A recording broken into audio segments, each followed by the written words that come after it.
The Turnbuckle Tavern. What you are listening to is real. The participants are not actors. They are actual litigants with a case pending in the squared circle. Both parties have agreed to dismiss their cases and have their disputes settled here in our forum, the Turnbuckle Debate.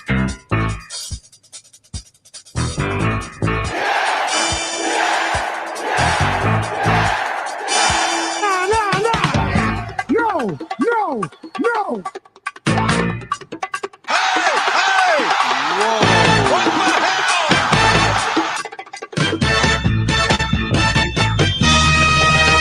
Hey everyone, welcome back to the Turnbuckle Debate. My name is Sneed. I'm Tom, the OG Fig Kid, the staple of the Turnbuckle Debate. I'm Colton.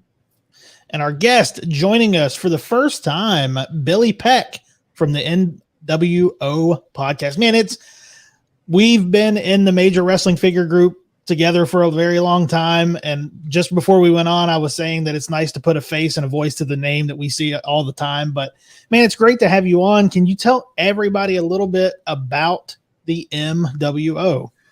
Yeah. As Sneed mentioned, him and Tom, I know and aware of them, through the Major Wrestling Figure podcast community. I imagine at some point, that's probably brought up enough on this show or, the Turnbuckle Tavern shows in general. Yeah. So people have an idea of what that is. And so what the Major World Order is myself and two other hosts, Husfar and Jake Wyatt. We formed this podcast to give a voice for folks in the Major Pod community. You would always hear in early episodes, and even to this day, you would hear people's names, fans' names being said. And you always hear these names being talked about, and maybe you just, didn't know, who they were or what, any, things like that. And, Sneed, as you mentioned, we've been part of this community for years now and have seen each other around. And, putting that face or voice, to the person is kind of what we wanted to do. The Major Mark community is a very strong community with a lot of fun and positive things about it. And, kind of, these, and I'm not trying to say to a certain degree, yes, but I'm not trying to say all these gimmicks were started, but there's a lot of characters within Absolutely. The universe, I suppose, of Major Marks. The Major Marks, man. And, Thomas has been on, the show before and, a known guy in the community. And, we've had interactions in person at live shows and, have had fun together. And, so is we want to bring people on to tell their story. Sure. So that's what the Major World Order is really about. And, just kind of being a companion piece, to the Major Wrestling Figure podcast, so you can get to know the people within the community more. Absolutely. And I think that's such a great thing, man, because in the community, you always hear, like you said, man, you always hear the names, and there's everybody that's grown their gimmick. And it's nice to be able to dive deeper into that. Yeah. Yeah. So that's podcast. Me and Sneed don't come together. I'm not part of the Turnbuckle Tavern at all. So that's very true, man. Yeah. That have been made to friendships and It's 100%. The Major World Order, the three of us had no idea who each other were. We got to know each other, through the Patreon Facebook group. And after however many months of us just forming a bond and relationship, it's just maybe we should start a podcast really about this, Yeah. And a lot of, just like Tom said, a lot of great friendships have been formed. Yeah. And it's so wild that podcast has grown such a big community. I actually just saw Matt and Brian at the Bash in Beckley. And, you know, Matt and I joked about Shawnee Caulfield, you know, It was a joke. And it's just crazy that you can go from just listening to it to talking about that to these people in person. And just, it's wild. Yeah. Yeah. So, through all of that, you know, I got to know Matt, Mark, and Brian, Matt Cardona, Mark Sterling, and Brian Myers, and was hired to become an official part of their team. And so I'm a Major Wrestling Figure Podcast employee, and I'm also a ring announcer in Omaha, Nebraska for a wrestling promotion called PWP Live. So that's the basics of my wrestling credentials. That's awesome, man.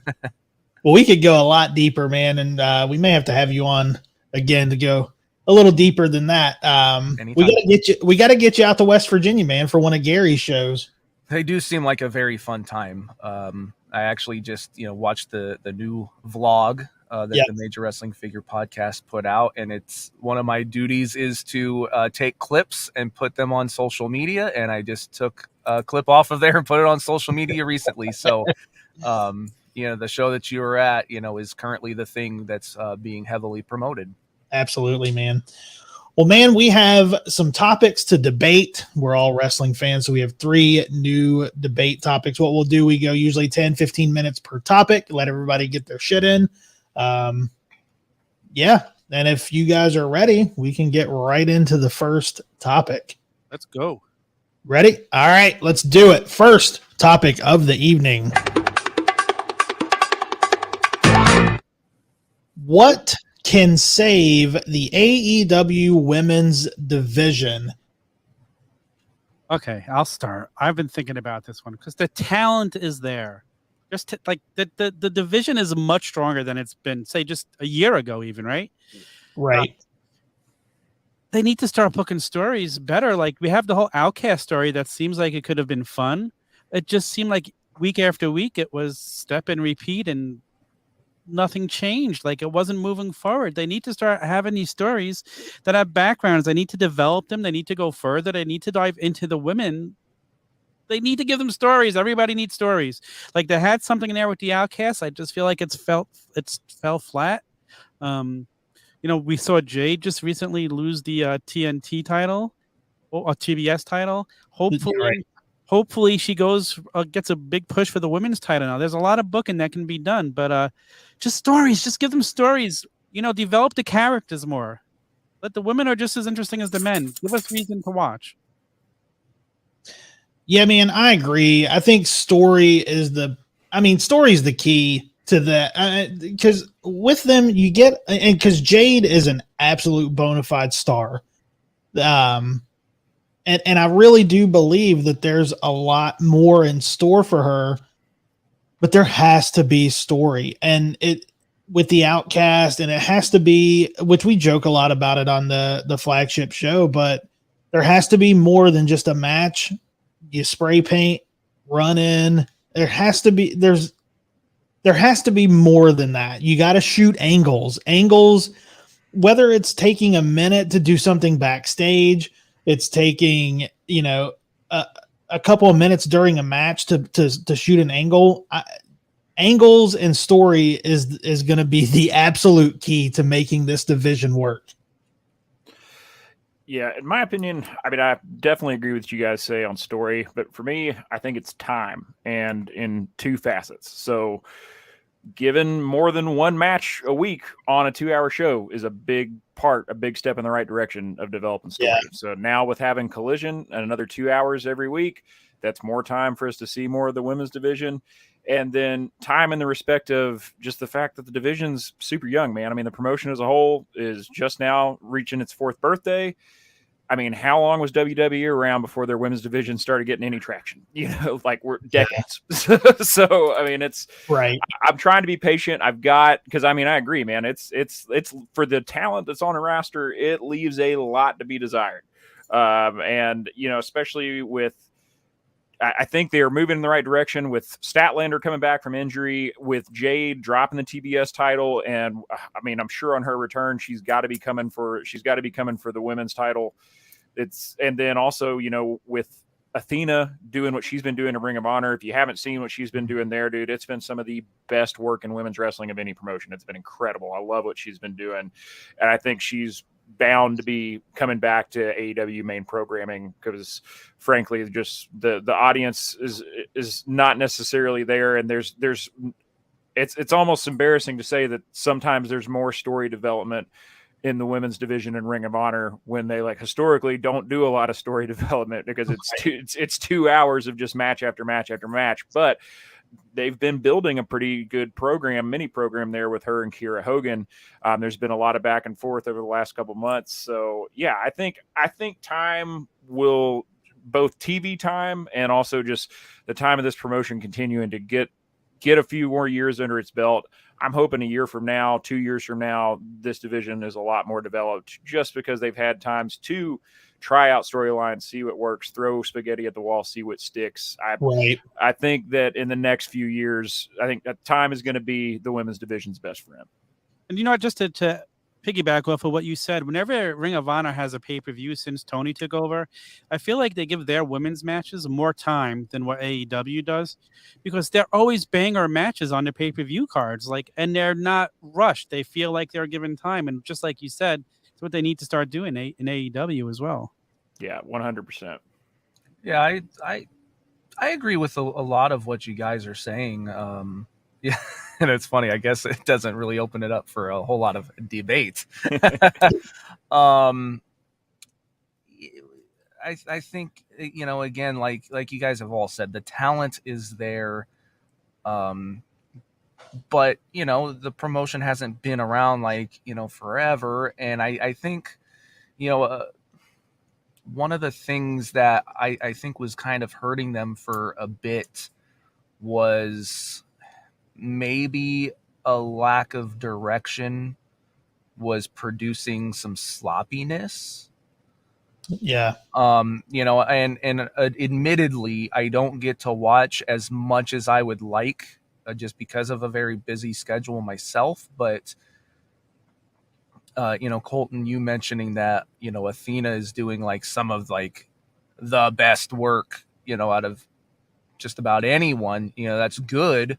Because it was just a few months ago that things weren't so great with her. There was a lot of, you know, again, sloppiness, you know, or botches or whatever, you know, just, you know, and I'm really not trying to use all these trendy, you know, wrestling terms, but it just seemed like maybe because of a lack of time given that things were being pushed too fast. So they're moving too fast to try and get everything in. Yeah. You know, maybe that's the culprit. I'm not sure. But, you know, it was a shame to see that she was, you know, maybe not doing as well as she once did because as Ember Moon, you know, my gosh, she was phenomenal at times. So it's well, what happened? It's not just because you went to a different television show that your wrestling abilities became less. You know, so it's just trying to figure out what that is. And so I'm glad to hear that she's, you know, it's kind of back to where it's supposed to be with her. So yeah, I guess, you know, my main thing was just kind of going to maybe it's a lack of time that's producing a little bit of things being rushed and their content not coming out as well as it should, because there are also times where they're, you know, the women's wrestling is phenomenal. Right. I'm trying to remember. I can't remember who it was. But an early AEW women's match, you know, was you know, Thunder Rosa against someone. I don't remember who it was, unfortunately, but it was really, really good. Britt Baker. No, it wasn't her. Oh. It was one of the earlier Asian stars that they had there for a while. Ryo Yoshida. Yeah, want to say Riho, but I Rio. that might have been it, and it was just like some really great stuff. But anyway, like I said, the talent's there. I don't think it's that difficult to get it exactly where it needs to be. yeah, and what I had mentioned was story and angles, which are very key. And then Colton, you mentioned time, and it totally made me think, what is it? Which now I know they have Collision, which will give them 2 more hours of TV. And Billy, you made a great point too, how they're rushing to get their stuff in because they don't have that time, and it can lead to probably just a little bit of a misstep and sloppiness with trying to get it in so quick. Colton, what do you think it is that Athena's putting on such good stuff with the time that they're having, but AEW not being able to recreate that with the time that they're giving their people? Well, and some of it might be just repetition, like getting reps in, man, because like I think Athena has the advantage of, with these TV tapings, they're going to tape like four or five episodes of TV in one day.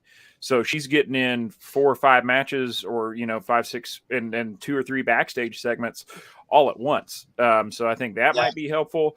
Also, just going back to the time thing, they give the women more time on Ring of Honor, not only in the length of their matches. I mean, some of the matches are quick, but now that I'm doing the Impact show, I didn't watch Ring of Honor last week, but I had not missed a week of the New Era of Honor prior to last week. And I will say they do a minimum of 2 women's matches every single week in 2 hours. And I've seen it upwards of 4 in a week.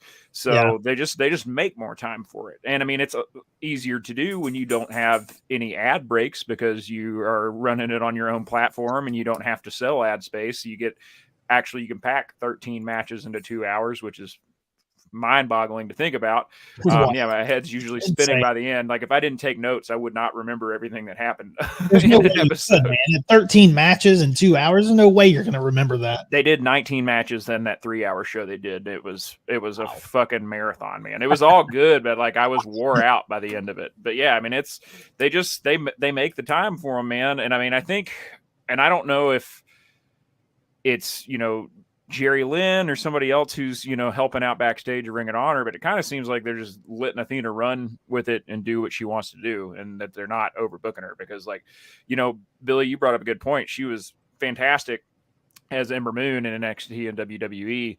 I would think she has, at this point, at least with her, especially with her promos and her in-ring too, I'd go ahead and say she's past that. She's not only gotten back to where she was, but she has exceeded it as well. So I mean, she's really, really awesome, man. I mean, the first couple of weeks where she was doing these, she doesn't have to have these titles defenses or these proving ground matches, but she still is doing open challenges week to week and making sure that she's working.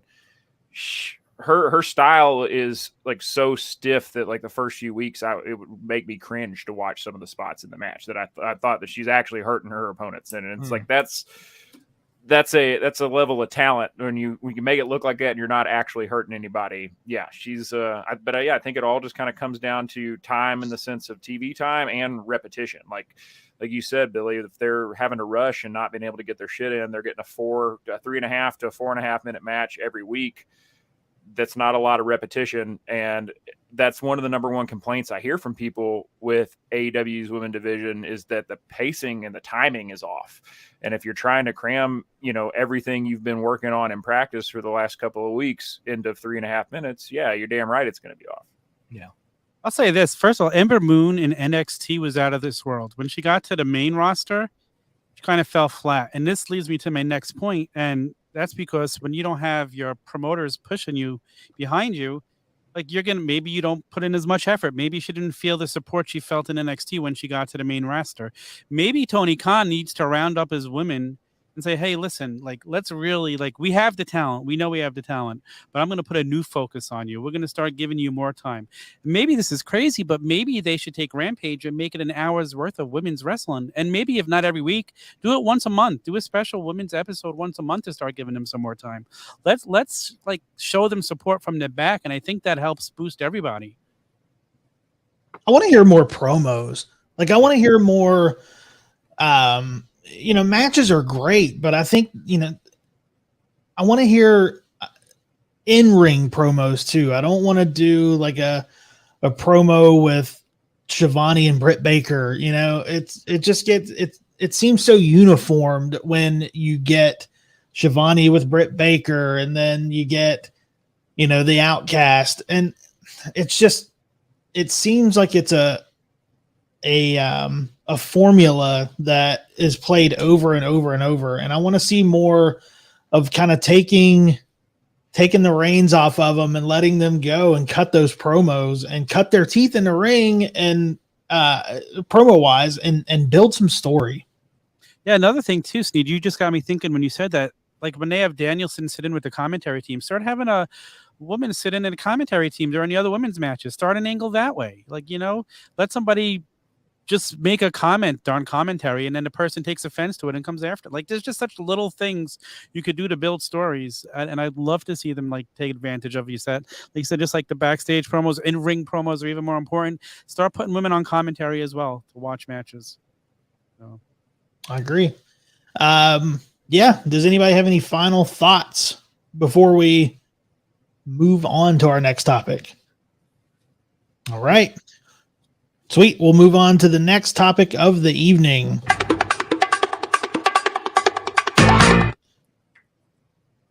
WWECW. Was it good or was it bad? Billy, this is the topic that you brought to the table, so I always defer to the guest to go first on this one. Sure. I was a pretty good fan of this version of ECW. Do I think it was ECW? Not necessarily. And I've actually, just for a wild hair, I started going back and rewatching a lot of it. And I really still stand by, I think there's a lot of really cool things that came from it. A lot of people will go back to like, they had the zombie because it was on Sci-Fi. That was literally like the first episode and then nothing else. And, I think it was a show that like, they definitely tried to push some of, their more known, I use it loosely, homegrown stars by putting them on ECW. And by that, I mean like Big Show. That's where I say loosely because I know he was WCW. But, they put Big Show on there, Kurt Angle in there, Hardcore Holly, people like that. But like, it was, at first, like, Sabu was like the star of the show. He was like in like almost all the main events. Sandman was starting off like every show like it was a party, coming out of the crowd with the beers, and it was just like they did a really good job at first of making it, have, a lot of ECW talent, even like more, smaller names. Like Dangerous Danny Doring, or FBI, or people like that. And like they used a lot of ECW originals, and then it was like a nice kind of breeding ground for newer stars. We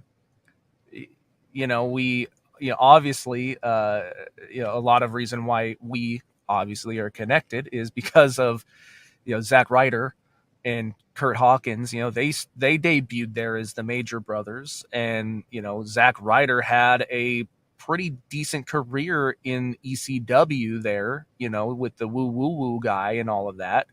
And then you had people like CM Punk start showing up, and I know that's probably another huge debate, but say what you will about the guy, like he is a very exciting part of wrestling. And for people that were indie fans when he was coming into ECW, they knew oh, it's CM Punk from ROH and, other things of that nature. And,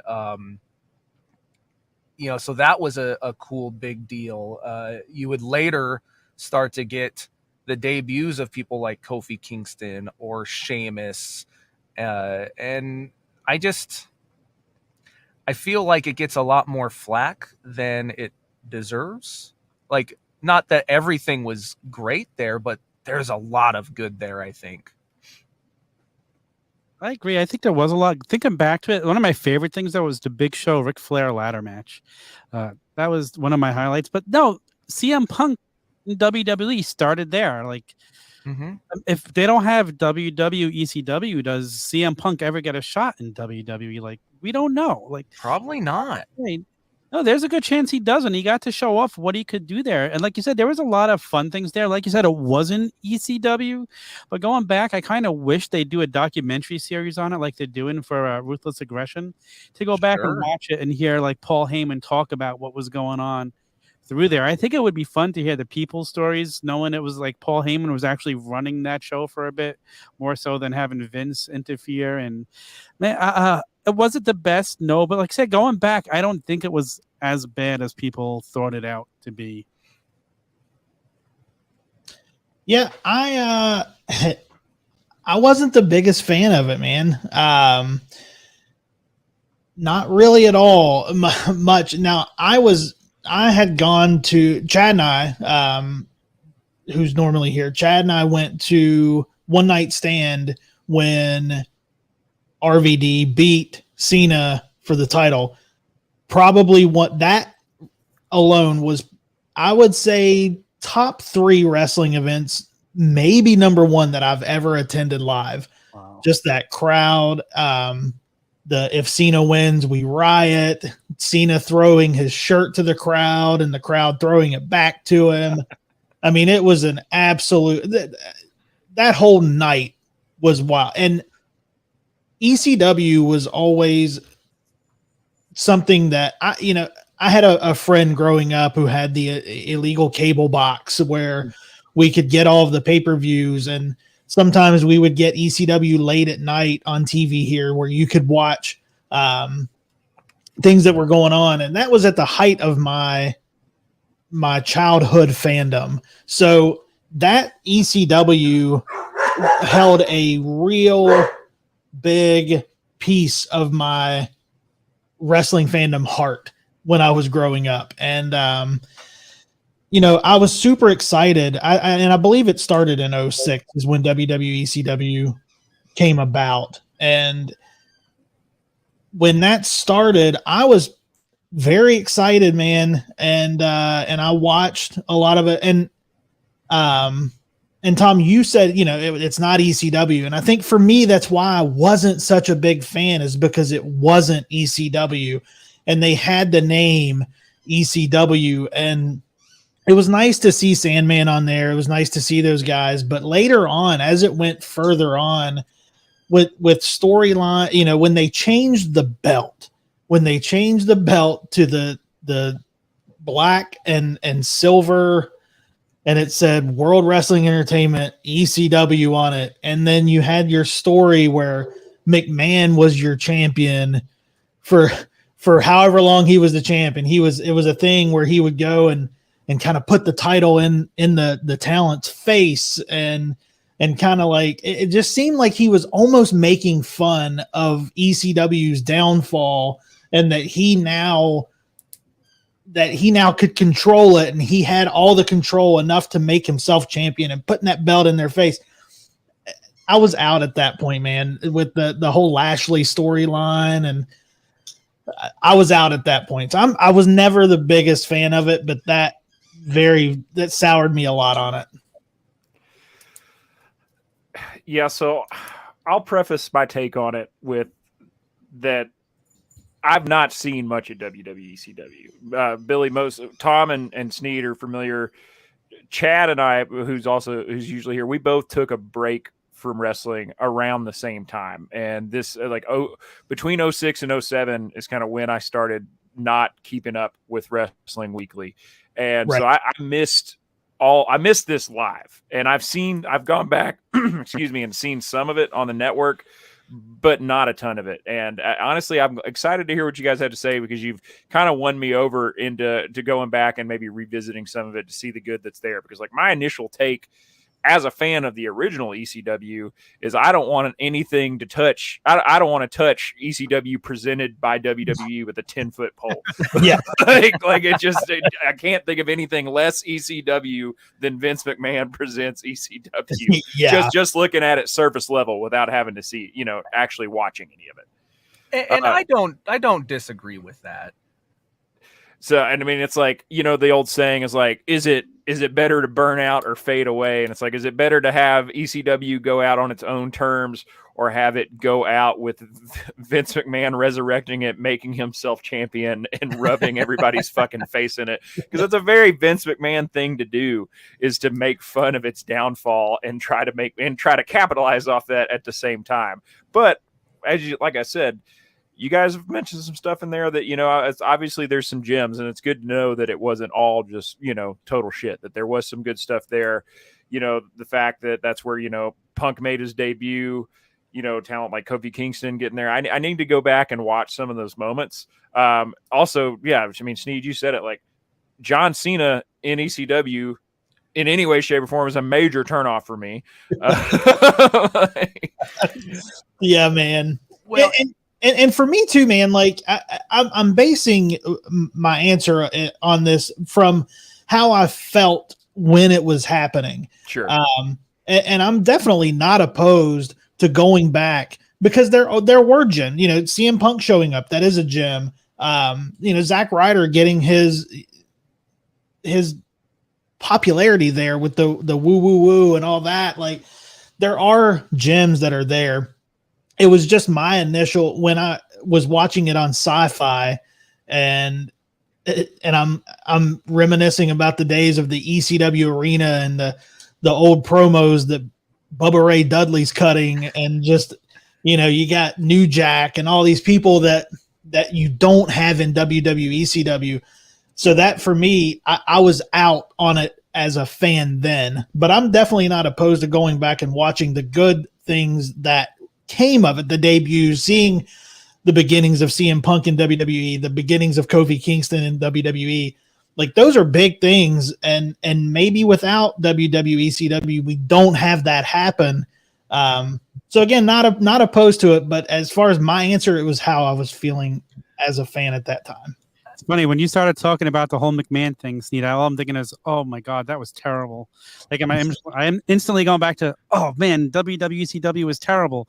But I mean, realistically, it should have never been called ECW. It was almost like the prelude to NXT.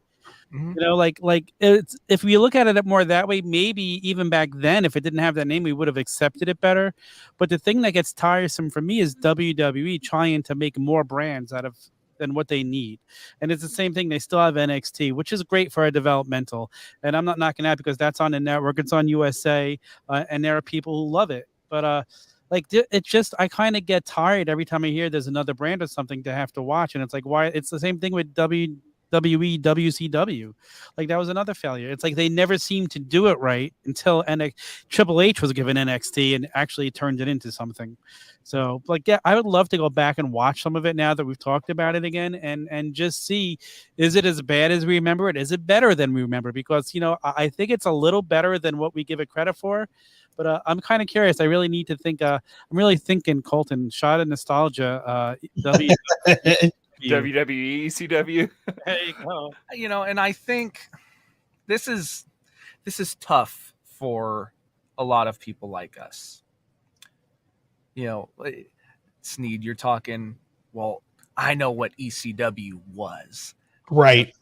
You're talking like, it's just WWE making another brand. It's doing this. We, to a certain degree, know the inner workings of everything. And it's hard to shut that off and just enjoy a thing. Right. Truth.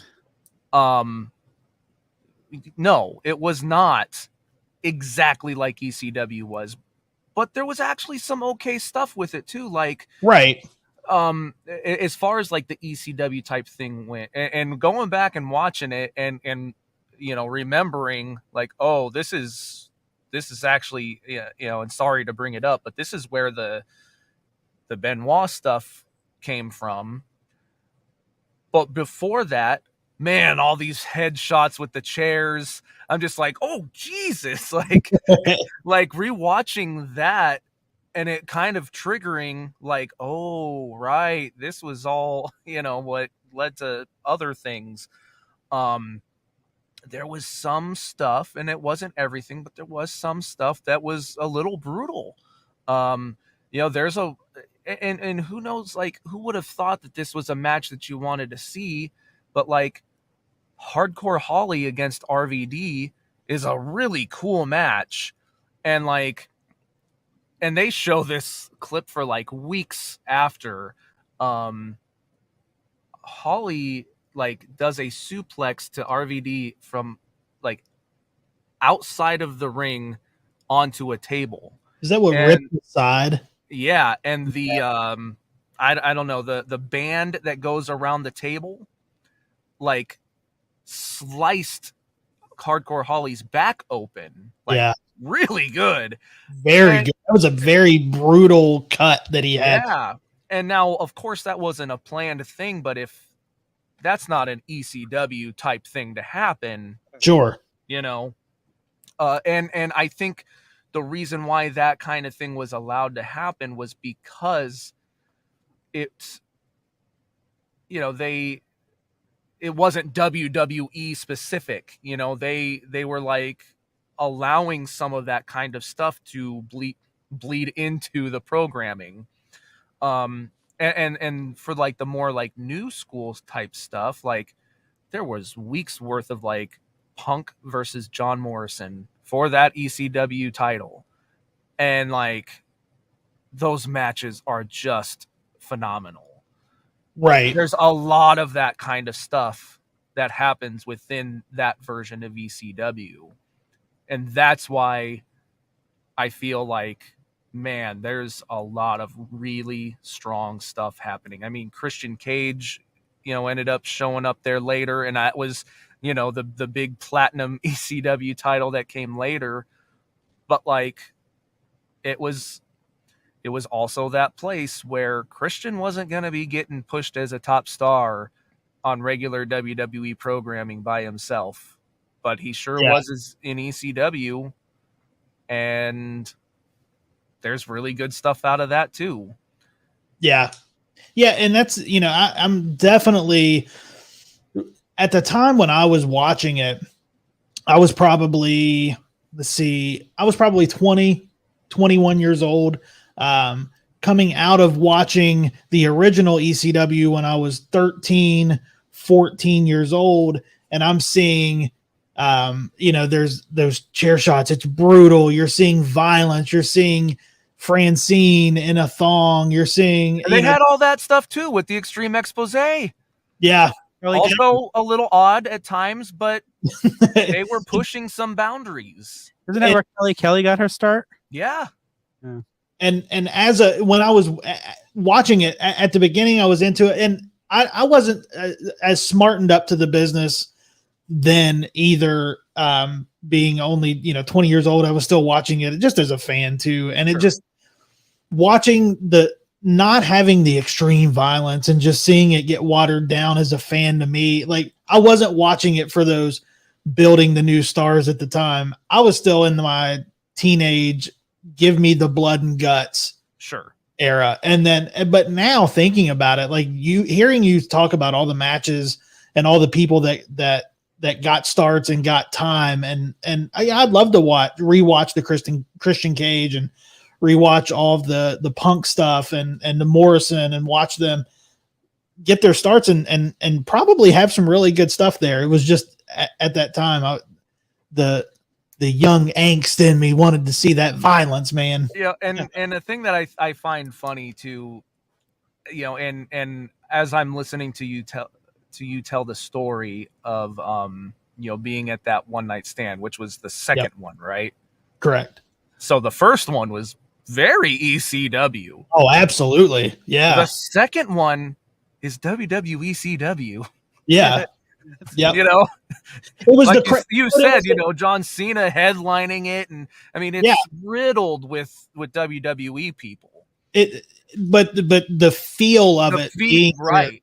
The feel of it with that the Manhattan Center being so small, absolutely, and just that rabid. It was classic ECW fan base, which I'm sure a lot of those people were at the Philly shows, and even the New York crowd that got ECW back in the day.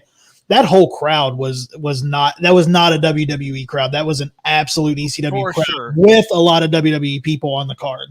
Yep. Yeah. But yeah, it's just it's neat to hear the different stories. Oh yeah, man. And everybody sees it from such a different perspective, and I'd love for everybody with those perspectives to go back and watch it now. And come back. Yeah, there's still some silliness about it, you know, like Paul Heyman was walking around with these guys in riot suits and, you know, riot gear, you know, reminiscent of the, you know, that one night stand, you know, and so like, did that always need to happen? No, not really. And, you know, but there's a lot of good stuff out of it. Yeah. Sure. And Colton, we might have to do some, we might have to add that to the programming, maybe. Might have to do some watch-alongs here and there. Yeah. Hit the high points. Definitely do something with it. I'm game if you guys are game. Yeah. But you know, the biggest thing I was excited for with WWECW was finally getting to see Sabu get his shot on a big stage. Yeah. I still don't take advantage of him enough. Didn't he had a great, wasn't it a match against Cena too for the title that he had on one of the pay-per-views? I believe so. I think so. Yeah. Sabu was my favorite ECW wrestler. He was the reason I turned into ECW. To me, Sabu is a true trailblazer. Yeah. Wrestling, like that term is thrown around so much, but so much of what you watch today, I feel stems from what Sabu did in ECW and back then. Like that guy he is such a legend. He's so good. He's a very nice guy too, man. I just met him. I got my Unmatched Fury Sabu figure signed, and in the corner in the top it had the WWE logo, and he marked it out and wrote ECW over it. I love it. Dope. Yeah. And I'm glad that you brought him back up, because one thing that I did want to mention was I saw or heard, I think it might have been on Talk is Jericho, and they asked him about like some of his favorite opponents, and like in his top two, I'm pretty sure the first one was RVD. Yeah. You know, for a lot of obvious reasons. But the second one was Big Show. Wow. Which also, again, comes from that time in WWECW. And he said that he loved working with him because it wasn't very often that he got to work with someone of such an entirely different style. Yeah. That makes sense. And they have a lot of, you know, because Big Show was like their ECW champion to start off for, you know, several, you know, however long at the beginning. So he was being pushed as the guy, and Sabu was the one that was always, you know, like he was the one that was leading the front for ECW more than like RVD was. Sure. You know, RVD was just a little bit later for this. So him talking about Big Show being like one of his all-time favorite opponents was actually kind of refreshing to hear. Yeah, it's refreshing, and it's surprising to hear with everybody that he had, with everybody that guy had matches with, and it's very interesting to hear that Big Show was his number two. I think that's awesome, man. Yeah. I think it is. I mean, listen, WWE is going to be wondering why WWECW ratings are going to go up on the network over the next week as we all start watching it. Especially people hear the podcast. Yeah, you know, and hopefully, like, look, I know I came up with the topic and whatever, and you know, it doesn't really mean anything to me, but I think it would be cool, you know, for those people that were like, you know what, like maybe I should go watch a few things. Yeah, like I can't even tell you a great starting point, but like. It's something that I throw on in the background, and, you know, I'll just let weeks play out and just kind of watch it and be like, oh yeah, this was cool. And I'll go, oh boy, I can't believe they did that, you know, good or bad. Absolutely, man. So it's fun, and I think people would get more enjoyment out of it than they think, with kind of, a different mindset. Yeah, I'm definitely going to be going back and watching it. And this is such a great. I'm glad you brought this topic to the table, because this is something that we've done 137 episodes of this, and we've never talked about WWECW. So Yeah, we've talked WCW, WWE, WCW. We've talked everything, but that's why this topic was so refreshing. So yeah, good topic, man. yeah, definitely a good topic, man. All right, does anybody have any final thoughts on WWECW before we move on? no, let's watch it. Let's go back. Do it, Tom. Go watch some. But Yeah. before we do that, we have one more topic to get into. Let's go. If the WWE started inducting matches into the Hall of Fame, what match should go in? You saying go in first? Which one? All yeah, right. what match would you put in first? I mean, you can call it cliche, you can call it a cop-out for this being my pick, but I feel like if we're going to put matches in, Ricky the Dragon Steamboat versus Macho Man Randy Savage, WrestleMania 3 has got to be the first one in for me. It is.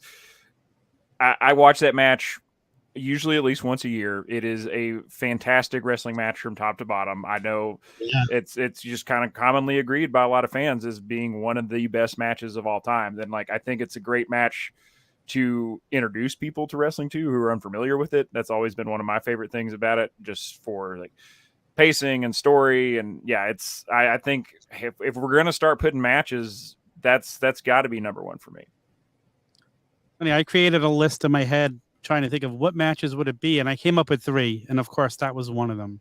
Same. Well, Billy, what about you? What would you pick? Again, it really just comes down to the cliche thing, but outside of what you just said, Colton, that is considered, one of the greatest, but how is it, not Hogan Andre? It's one of the biggest, most popular matches of all time, and it's referenced all the time. It's one of the most iconic, visuals, for wrestling. You can see literally 2 seconds from that match, and most people are going to know what it is, who they are, where it's from. So, far from my favorite match or anything like that. But if we're just talking, the logistics of what should be the first match ever inducted, it might be that one. I mean, the Hogan Andre story would definitely go into the Hall of Fame, and the match had its moments, but comparing Hogan Andre's match versus Macho and Steamboat, I agree. I don't disagree with you at all. But what are the merits of this being, this is the WWE Hall of Fame? Is it being inducted because it's the best, or the most popular, or made the most money, or had them, There's a big difference in best match and biggest spectacle. Right. Yeah. Right. Iconic moments versus technically sound Right. matches. In a lot of cases, most people are going to know who Macho Man is. Yep. Not everybody knows who Ricky the Dragon Steamboat is. That's just honest. Yeah. Pretty much everybody knows who Hulk Hogan and Andre the Giant is. oh yeah, Even if you don't know who Andre the Giant is by name, you see him and you go, "Oh, I know who that is." You know who that guy is. There's Right. no question. He may not have quite the same name recognition as a Hulk Hogan. So anyway, that's why I go with that. Again, I'm not picking it for being the best. I'm picking it for being the most iconic. Sure. And I don't think there's any argument there. I mean, that is one of the most iconic moments ever. I mean, it's something that you see all the time. Yeah, there's a reason it's on the intro to every WWE show, that clip of Hogan slamming Andre. Yeah. And that right there, it's the classic tale, it's David versus Goliath. that is one of the oldest tales ever that Yeah. everybody can relate to. It might be more Goliath versus Godzilla in this case. Well, They're both I was going to pretty say, big. Hogan is a pretty jacked up David, but still. David on the gas. Yeah. Need a David on the gas. Steve, I want to hear your picks for this one. Yeah, so this was really tough for me, and I kind of went about this in a sense of doing a Hall of Fame class, of matches, because obviously the first two to pop into my head are Macho Man, Ricky Steamboat, and Andre and Hogan, hands down. Being as I was a WCW guy growing up, I went more towards the WCW side to pick the best match. The best match for me in WCW, and I'm going. You could Finger put this. Doom. We'll wrap the show up now. That's it, man. That's it. So, this one, man, you could put this entire pay-per-view in the Hall of Fame, but the match that I pick to go in is Wrestle War 92, Sting Squadron versus the Dangerous Alliance. And I know, and this is kind of in honor of Chad also, because I know Chad would pick this match also. But man, just the guys that you had in it, you had Sting, Steamboat, Barry Windham, Dustin Rhodes, and Nikita Koloff, and then you had the Dangerous Alliance, which was Steve Austin. You had Rick Rude. You had Larry Zbyszko, Arn Anderson, and Bobby Eaton, led by Paul E. Dangerously. But going down and just everything that happened, because all the story that brought them to that match. I mean, you had the double cage, you had the double ring, the ending of the match where I believe it was Zbyszko that went to hit Sting with the turnbuckle that was taken off, and then he accidentally hit Bobby Eaton, and Sting got the armbar, got the win.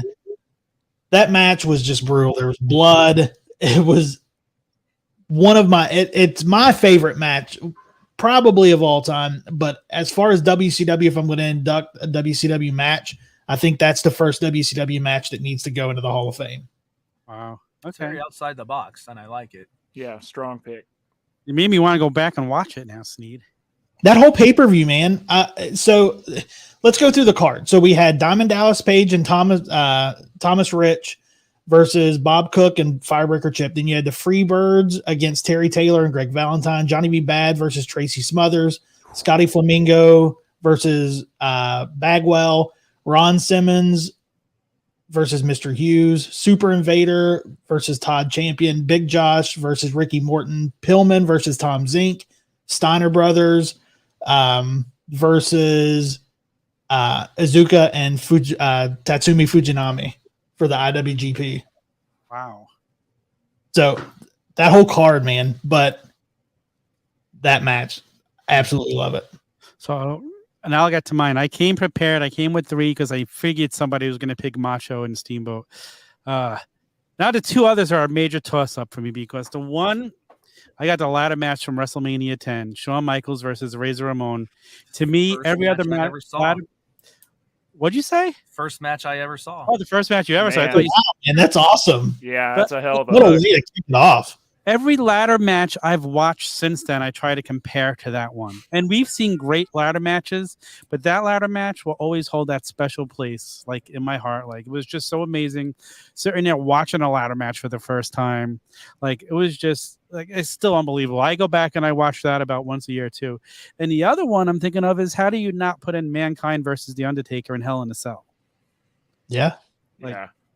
I mean, that was a very innovative match that started a lot of high risk maneuvers.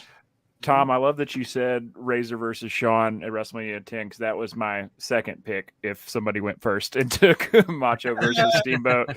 I love that match, man. And like one of my favorite things, Razor was probably my second favorite wrestler as a kid. Like growing up, I loved Razor Ramon and still a huge Scott Hall fan throughout his entire career. My favorite thing about that ladder match compared to modern day ladder matches is they only use one fucking ladder the whole time. Yeah. And it's beat to shit by the end of it. It's very dangerous. And it's like, what a concept, man. Like you watch a ladder match now and there's, sometimes a half dozen ladders that get pulled out, all of different sizes and shapes. It's one ladder. First, they hadn't even thought about putting more than one ladder under the ring at that point, which is amazing. Oh, that's a great point. I didn't even think of that. And I really wonder if that leads to like, how do we top a ladder match? We need a taller ladder. Yeah, get a 20-footer in there. Yeah, it makes a lot of sense when you think about it. No, probably what happened was that ladder got beat to shit, and they were like, we need to put more ladders out there because what happens if nobody has insurance? And that makes me wonder if it's like, man, we've got to have a backup. And then like if it's legit, like this one's getting wonky, let's just go get the other one. Yeah. Right. And then it starts becoming, well, actually, why don't we incorporate it as a story? Right. A great point. Yeah. No, like I said, they only had one ladder, man. To think about that, that's crazy. It's wild, dude. Yeah, and like it gets sketchy more than once. Yeah. No, legit first match I ever saw. I was at my neighbor's house and just hanging out, playing as a little kid, and wrestling was on in the background. They were watching it live, and I wasn't paying any attention. I didn't know what wrestling was, and I just heard one of them say, this match is gonna suck. It's bad guy versus bad guy, Shawn Michaels versus the bad guy. And I was like, wait, and something about that just grabbed my attention. I'm like, what? And I started watching. I'm like, whoa, that's incredible. That's awesome that you have that story too, that kicked your fandom off, right? Yeah. And like Shawn Michaels has been my favorite wrestler ever since. And, the fan in me wants to go like, oh yeah, like that should be the one, or the Shawn Michaels Bret Hart Iron Man match should be, or, whatever. But, that I almost picked the next on my list was Stone Cold Bret Hart. I had that pretty high up there too. I mean, that's talk about, a match that really helped create the star of Stone Cold, to be, the biggest, most highest top seller ever. If I'm not mistaken, Brett handpicked him for that match too. I believe so. Yeah. Like what an honor, man. Yeah. And that was on my list as well. And it's crazy. We think about that being one of the matches that made Steve Austin. It's like, yeah. And like, we all talk about how much that made for his career. He fucking lost that match. Yeah. True. Yep. And they weren't allowed to do the blood. We find out today that that's something they came up with on their own. They did not go to Vince because Vince told them absolutely no blood. And as great as that match is, that picture from the end of that match with the blood, iconic. It's one of the most iconic wrestling images you will ever see. I still have the Raw magazine with that on the cover that said "Blood from a Stone." Hell yeah! Yeah, it's amazing. Yep, man, all great picks. I would love to see them start doing matches into the Hall of Fame. I think it would add just a little flavor to it. I think it'd be a lot of fun, and it would get eyes on the older product too. If you really push, if you want to push the network and get people to go watch, put a match in the Hall of Fame. A match a year. That's all they got to do. And people will, even if they let the fans vote, put up 4 and let us vote or something. That would be cool. That would be great. A vote would be that would be really cool. It's a good idea. You should shoot that out to them. Yeah, we could do 2 a year. They could pick one, and then you have a fan pick each year too. Yeah, I think they'll listen. Yeah. They're known for being receptive, right? Yeah. Loves people's ideas. They love taking the fans' ideas. Remember that time that they came out and said they're going to start listening to the fans more? Yeah, we're still waiting. Yeah. Man, this has been a lot of fun. Anybody have any final thoughts on their matches before we wrap it up? No, great topics tonight. It was a lot of fun. Billy, tell everybody where they can find you and the MWO. Yeah. Again, if you want to listen to a show where, yes, it's a companion piece again to the Major Wrestling Figure podcast, but it's not just all about the Major Wrestling Figure podcast. It's a show about fans and their collections and what got them into wrestling, and it's just fans telling their stories. So if that's something that you're interested in, you can check us out on Facebook, Twitter, and Instagram, all at Major World Order. Awesome, man. Well, it's been great having you on. I feel like we'll have to put you in a rotation, get you back on for another debate. It was a lot of fun. Colton, what do you guys got going on? Brace for Impact, episode number 2. So we're covering Impact Weekly TV on the Turnbuckle Tavern now, myself and Acefield Retro.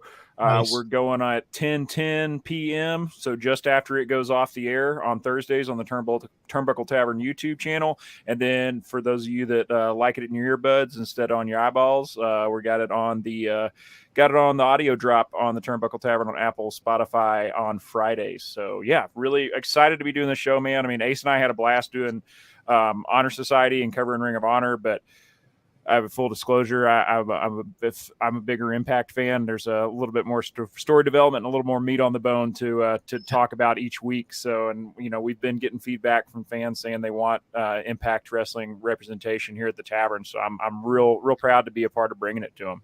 That's perfect, man. I'm glad that we have an Impact show now. I think it needs its shine, man. Absolutely. Yeah. All right, guys. Well, that is going to wrap us up for this edition of the Turnbuckle Debate. Make sure you guys are going to theturnbuckletavern.com for all of your tavern needs. Tom, this is your spot. Get your shit in, man. POG Fig Kid, Twitter and Instagram. Fig Night every Tuesday night. Mike Belcaster and myself, 7 p.m. Eastern. Awesome. With that being said, court is dismissed.